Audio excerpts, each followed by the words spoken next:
talking about technology and technology strategies. Really, where I want to try and start actually was not where technology starts, or sorry, where technology ought to start, but frequently doesn't, and that is in actually alignment with the business strategy. And obviously, many of you will be aware that some CIOs particularly get very excited about the actual platform footprints, and they lose sight of what the business strategy is. I was working for an organization a few years ago, actually, that had become obsessed with their desktop footprint, and the new CIO was obviously very keen to make an impression, and they brought in consultants to completely transform the company from Microsoft to Google Docs. Now, I have to preface this by saying I'm not a huge fan of Google Docs, because every document you have to end up reformatting, which, if you've got the number of documents that I have, is a major problem. But nonetheless, he transitioned the whole company from Microsoft to Google Docs, and it took him about 2 years to do it fully. And for the best part of 2 years, there were constant questions over exactly what the business benefit of this whole transition was. And the answer was always the same, because Google Docs is a lot cheaper. And anyway, he, as with many CIOs, lasted about 2.5 years. And then he was replaced by somebody else who, predictably enough, went, what the hell are we using Google Docs for? And they then spent another 2 years transitioning back to Microsoft. So that's my personal technology story, which one that sits at the forefront of my mind. But that is clearly something that really wasn't business strategy driven. It was driven by an emotional, passionate hatred of Microsoft, and led to millions of pounds being invested in something that, when he was no longer with the organization, they went back to the traditional way of doing things. So I think there is a lesson to be learned in there, and I think there's a question that you've always got to ask yourself: is, what is that? There's a certain amount of herd instinct in IT, and generally, being in the herd is a good thing, because you get the herd provides you with the protection and the insulation. So unless there's a really, really, really, really good reason not to go with the herd, there's a general sense that it is better to lag rather than lead in IT. Now, it's certainly true that in startups, they have the opportunity to lead, because they're building a business model on transforming things.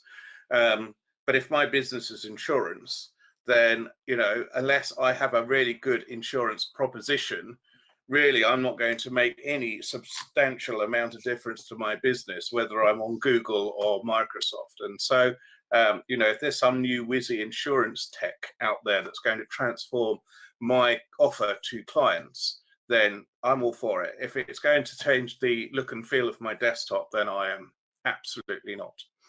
Anyway, so that's my, how many minutes was that? It was about a 10-minute rant, so that's good. We've got that out of the way. I've got it off my chest now. So let's talk about what I think you should do. So I'm just going to share my screen like this. I'm going to talk a little bit about digital strategy, because technologies and technology leading practice has to start from the digital strategy. And it's surprising, again, a lot of organizations actually don't have a well-formulated digital strategy.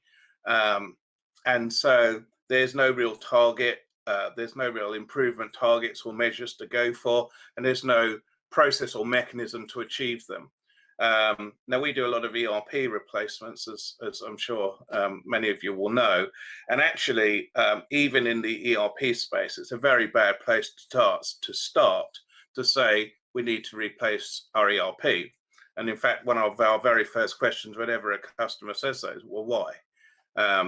And so really what you need to be thinking is, where does the business want to be in 2, 5, 10 years time? And where does our technology strategy, what does our technology strategy need to be in order to support that? Now, it's very difficult, obviously, to predict what technology is going to look like in 10 years' time. But given that the average life of an ERP is 10 years, in fact, it's about 11 now, I think, then 10 years is a good goal, a good vision reach in order to develop your strategy and in order to develop an effective one. First thing you find about digital strategies, and many of those that do exist, are not very cohesively thought through. And the first point, obviously here it says misalignment. Well, that's misalignment across a number of dimensions. It's misalignment with the business goals. And whilst it might appear on the face of it that the strategies are aligned, usually a little bit of scratching away at the strategy will reveal some glaring gaps or holes. And I'm going to use my Google Microsoft example a couple of times in this presentation, but that would be an example of what I would describe as a misalignment. And the reason I say that is quite simple. The business didn't want the platform changed. The CIO was persuaded coming into the organization that it was a good thing to do, and the board went along with it, but it wasn't something that was supporting any business strategy.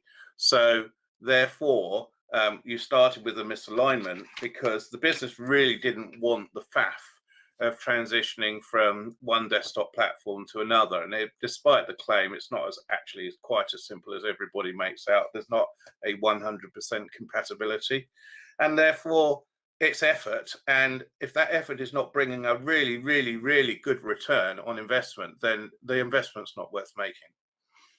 We do lots of strategies, but the first thing we do in a strategy is actually we don't talk about the technology at all. We try and look at where we believe the business is going to be in the strategic horizon that we're looking at. And we'll, again, do that over several windows. So typically, where do we want to be in 2 years? Where do we want to be in 5? And where do we want to be in either 7 or 10? And all of that will be about what your business growth is, any increases in business complexity, whether you're on an acquisition strategy, whether you're on a divestment strategy, whether you want better cost optimization in the business. And all of those goals, which are business goals, can then be distilled into a set of technology actions in order to realize the business strategy. Now, they won't only be technology actions. And in fact, one of the things that we'll talk about in a couple of minutes is the importance of developing a target operating model before you get into talking about the strategy. So another client that we're currently involved in has end of life ERP, financials, and HCM system, and they're costly to run, and they don't do exactly what the business wants, and there's no common data, and so the obvious thing they go is, right, well, we're going to go for a replacement. Which one should it be? Should it be Workday? Should it be Oracle? Should it be SAP? And they've gone straight into the weeds of defining the detailed requirements for what I need out of this ERP or that ERP. Now, is that the place that most businesses start? Yes, it absolutely is. And it's almost always a mistake to start there, because unless you know what you want the business to become, what your organizational goals are, then all you're going to do is replace one piece of obsolete technology with a piece of shiny technology that's going to do the same job. So your opportunities for automation, cost optimization, process re-engineering, restructuring, whatever it is lost because you're not doing a transformation. You're not using the technology refresh as an opportunity to improve the business. You're using the transformation as an opportunity to replace obsolescent technology, which is still going to cost you $100 million, but your benefit out of that is going to be very, very small compared to what you could do if you thought holistically about what you want to change. So how do we start this process off? Well, as I mentioned before, we will ordinarily you define a target operating model. And so the first thing you need in a target operating model is you need to know what you do today. So typically a starting point would be we would do a process analysis, which is fairly high level. After we've done the business goals, which we talked about a little bit earlier, we'd identify, we typically do a process analysis. So we would just find out what all of your level 1 and your level 2 processes are. And then we would use a taxonomy for a whole variety of tasks. It's such a useful tool, but the taxonomy is basically there as the anchor of the scope of what you're trying to transform. And as it says there, you can use the taxonomy to identify pain points. You can use the taxonomy to identify areas of a high cost. You can use it to look at identify processes that have high customer or high colleague value. So it's got a variety of uses. And what we do is we rag the taxonomy red, amber, green. So that gives us areas of focus. So having gone through that process of defining the goals of the business, defining the process taxonomy, we then look at the alignment with the business goals by process. And we say, does it align or not? Yes, no. And then we do a technology assessment, say, well, what technology is supporting those processes? And then we will iterate around that until we start to coalesce on a course of action. And the course of action can be different for every client. So, for example, one of our clients has a very old ERP, but it works perfectly well. And it's old and it's technologically obsolescent, and the support is getting a bit worse for it. But they brought us in to do an ERP replacement. Now, 3 years on, we still haven't done the ERP replacement, but we have done a significant business transformation. And that's because in a lot of cases, nearly all of the pain in the business was all about how the business worked, not about the technology underpinning it. So it's around what we call dead fish. So someone upstream is polluting the data in a process. And as that process moves downstream, we are standing on the bank fishing, and we're finding that we're not getting many catches because most of the fish that are coming past us are dead.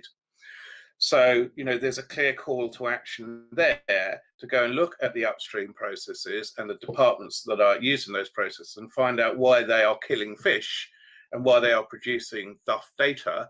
And that's not a problem that any new ERP solution is likely to resolve. If they were producing rubbish data before in the old ERP, there's an equal chance that they might continue to produce duff data in a new ERP. It'll just have prettier screens. So you can do an awful lot, and actually in a lot of cases you can do an awful lot more by changing the operations of a business, changing the processes, improving the process metrics, increasing the learning, reducing the cost by moving offshore some functions. There are 100 ways that you can improve a particular function in a business without touching the technology. So we, oddly enough, for an ERP consulting firm, actually we advocate thinking about the technology almost last. That is the least important thing that you will worry about. And then when you do come to think about the technology, again, you're going to have a myriad of options. And in this particular client, we looked at each major capability that the business did. And we looked at that capability through the lens of what is the minimum footprint of change that we can do to that particular part of the business that will improve that business without creating a lot of disruption for the rest of the business. And so I can give you a couple of illustrative examples of that. The first is that we looked at accounts payable, and the accounts payable function in the ERP that was supporting the business is basically completely broken. And so what we did there was set up a new AP capability using Proactis. And Proactis has vendor portal capabilities, it has invoice automation capabilities, and it has much easier user interface to support business colleagues in procuring stuff. And that was implemented, and that was implemented almost as a standalone project. And then that was integrated back into the ERP, and the ERP's AP functionality was retired. And that was relatively painless, relatively non-disruptive. There were some change impacts to the way that AP was handled. Some of the AP was moved out to India, and there was some headcount shuffling about in the US and Europe. But that is a great example of how we have increased the capability of the business in a particular capability area, but without having to go through the huge cost, expense, and nightmare of changing the whole ERP for the whole business. And then we're currently doing the same in accounts receivable as well.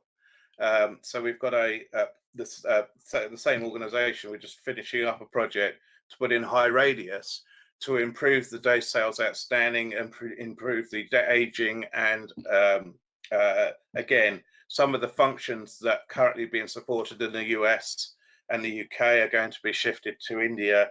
And actually, the cost of the software in that particular project is not the significant factor. In fact, we replace just two heads, or sorry, replace, if we reduce our headcount by just two heads, the whole project is paid for over 5 years. But it's the improvement that we can get to the DSO that is really important, because that's millions of dollars sitting in the customer's bank account that should be sitting in ours. And that has an awful lot of impacts, like to your liquidity, your debt covenants, and all sorts of other things. So that tight coupling between the business goal, which is let's improve our DSO, let's manage our debt, do our liquidity management better, and the technology goal, which is to do things more efficiently, are absolutely aligned. And there's a clear linkage between the two, and the business case is really, really clear. Now, do you have to spend a long time on this process? No. And in fact, how we went about this was we did a number of workshops, and we got basically all the ideas for the future state. We looked at all the pain points. We got all the ideas for the future state down onto what I call initiative postcards. And these are basically hypotheses around what the future could look like. And what we do is we make the business people consultants for a day, and we give them the task of going and asking them to find out from Google and white papers and anywhere else they can, what leading practices in their particular area. And this is what we did for AR and AP. And we then ask those business colleagues to present to us as a project team as if they were the consultants and we were the customer. And so it's very interesting, because when they do that analysis themselves, they start to see what the art of the possible is, rather than having a consulting firm like us coming in and telling them what the answer is and them not believing us.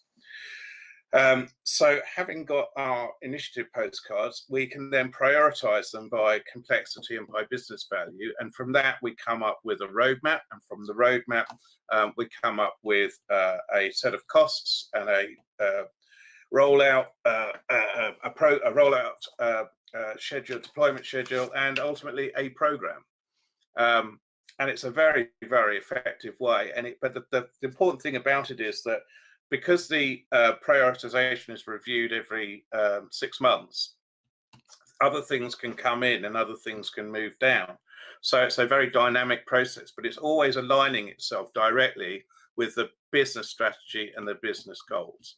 So I've talked a lot about that, but I can't emphasize how important it is, because it's so different to how many organizations view their digital strategy.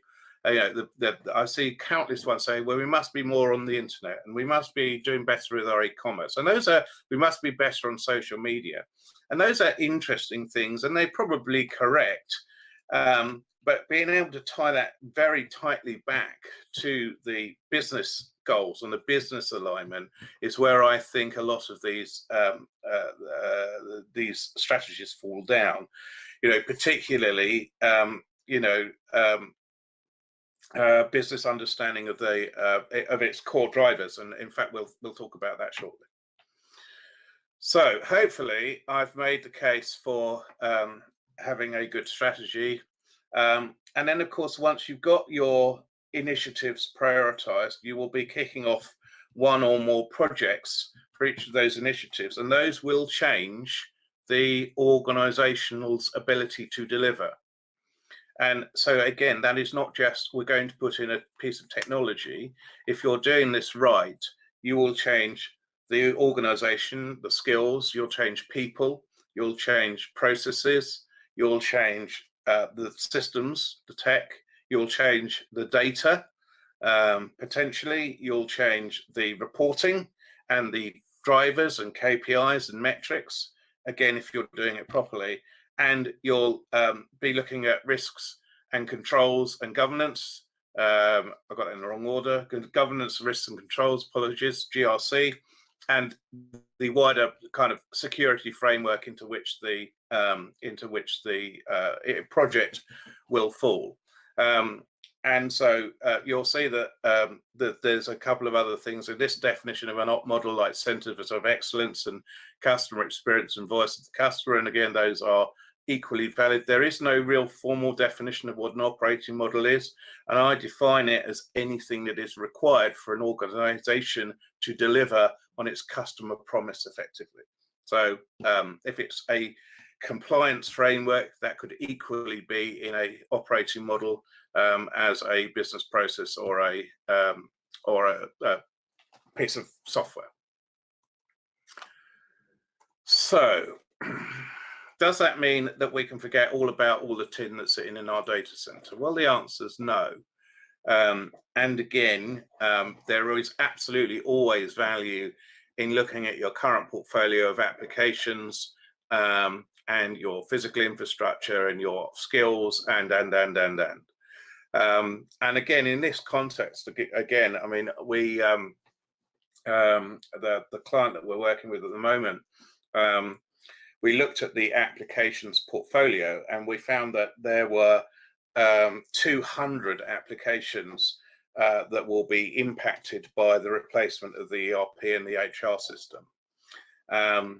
And all of that was very interesting. And actually, through the analysis, we actually found that about 14 of them we were still paying for, and they were completely unused. In fact, that people had stopped using them a number of years ago and nobody had realized.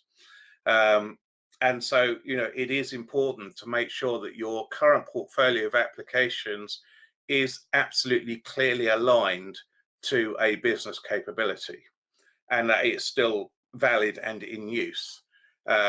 Because if you have an application that is in your data center, it is using up your electricity and it's depreciating off your books. It's got physical infrastructure, and if you've gone to the nth degree extreme, then you might even be replacing infrastructure for an application that you're not using. So having that close eye on what your part of the jigsaw is really important. Now, again, in physical infrastructure, in many organizations now, unless you're very, very, very large, most organizations now have gone away from physical infrastructure. Certainly over here, it's now becoming relatively uncommon to find a company having its own data center. Usually it will have been outsourced to a managed service provider. the idea of managing physical infrastructure is much less of a concern. But again, you know, we still see problems in physical infrastructure due to lead times required for a managed service provider to install a new bit of kit to run this service.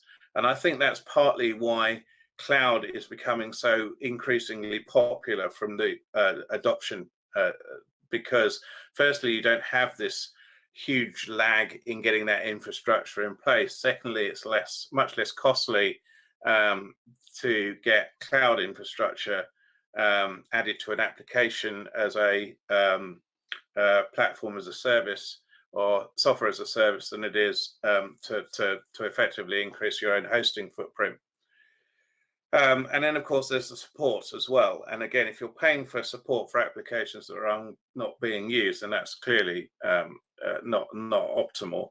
But overall, your physical infrastructure will be larger if your current portfolio of applications is not being used 100%. So there's clearly some some investigation, ongoing investigation needed to make sure that your portfolio of infrastructure and your portfolio of applications is all relevant. Now, in terms of current business and IT skills of current business and IT employees, it's important to know that. It's certainly important to know it from a cost perspective. Truthfully, if you are actually going to do a transformational strategy around IT, there will be a number of skill sets that will fall by the wayside.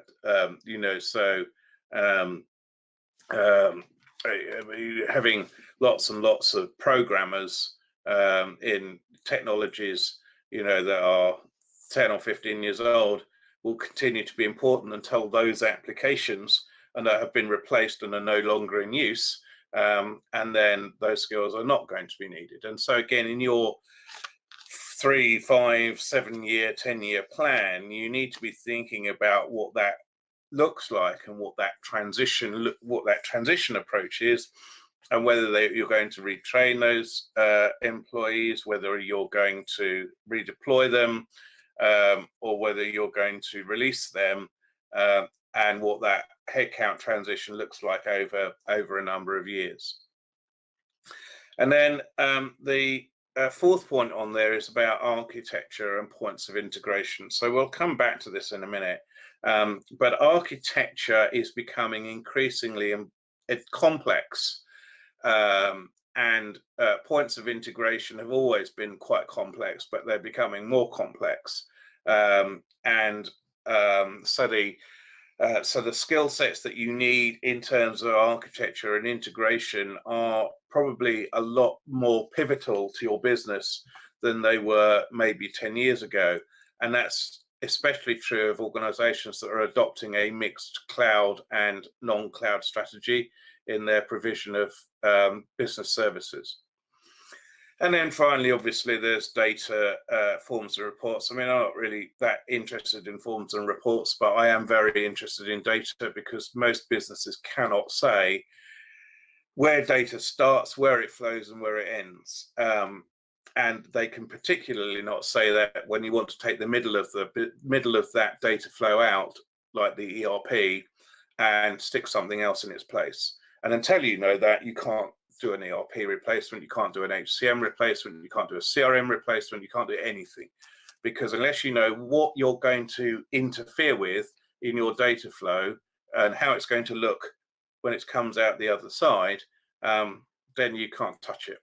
And I've known organizations that have come considerably unstuck by saying, well, the middleware will sort that out, and we'll just transform the data out of the ERP so it looks like it was the same data as the old one. And that strategy has, in my experience, never worked.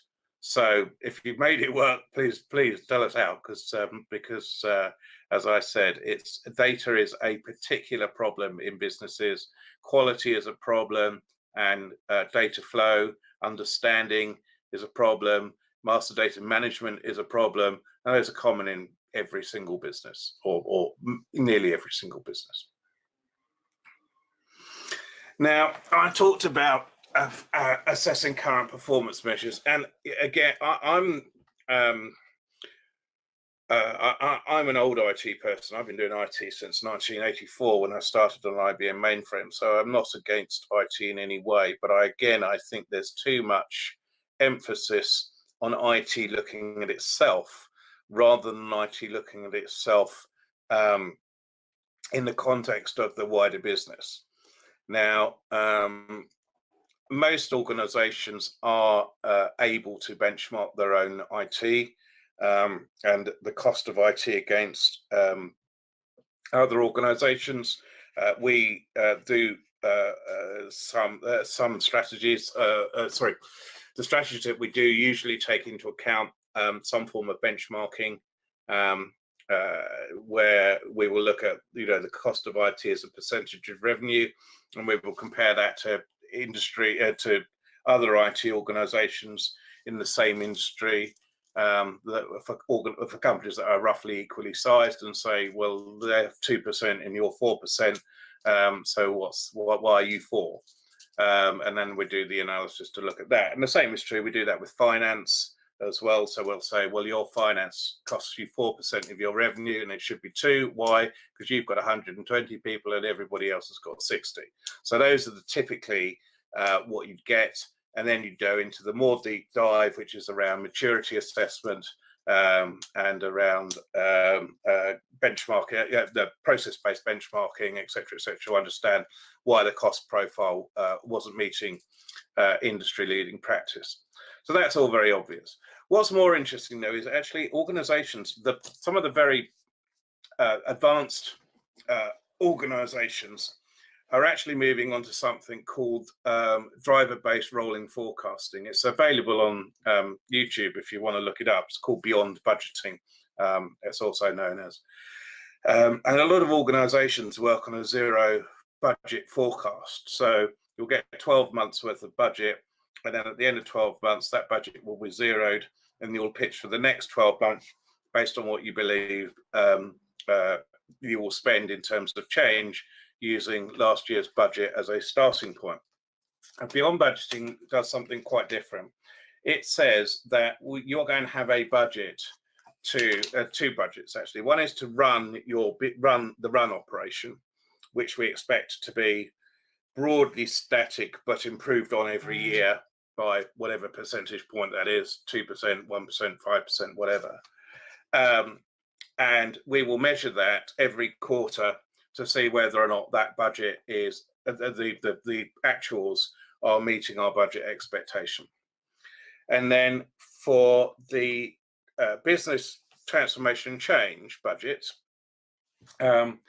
again, there won't be a budget set at the beginning of the year. You will get a cash allocation out of a capital pool to do whatever projects are approved. And then those again will be assessed each quarter based on their outturn, their cost value, etc., etc. And the budget will be varied according to the the performance. Now, where this is, so in IT, this isn't terribly interesting because most IT organizations already do some part of that. But it's much more interesting in operational parts of the business because these drivers should be directly aligned to the key business metrics. So, for example, an organization like EasyJet, which is an airline, if you didn't know, will have 7 key drivers of the business. It will have parking and ground costs. It'll have en route costs. It'll have flight crew utilization and flight pay. It'll have revenue per seat. It'll have in-flight services, and it'll have add-ons. Gosh, I actually remembered all 7 this time. And each of those will have a particular target, but then every target that sits underneath it will be rolled up to one of those metrics. So if there's a cost in IT, though that cost will either be apportioned or it'll be directly aligned against one of those. So for example, the system that supports the electronic point of sale systems and the inventory management for the in-aircraft sales will be directly apportioned to that key driver of the business. And so if there's a better, cheaper, more productive product, then that's the driver that it will impact.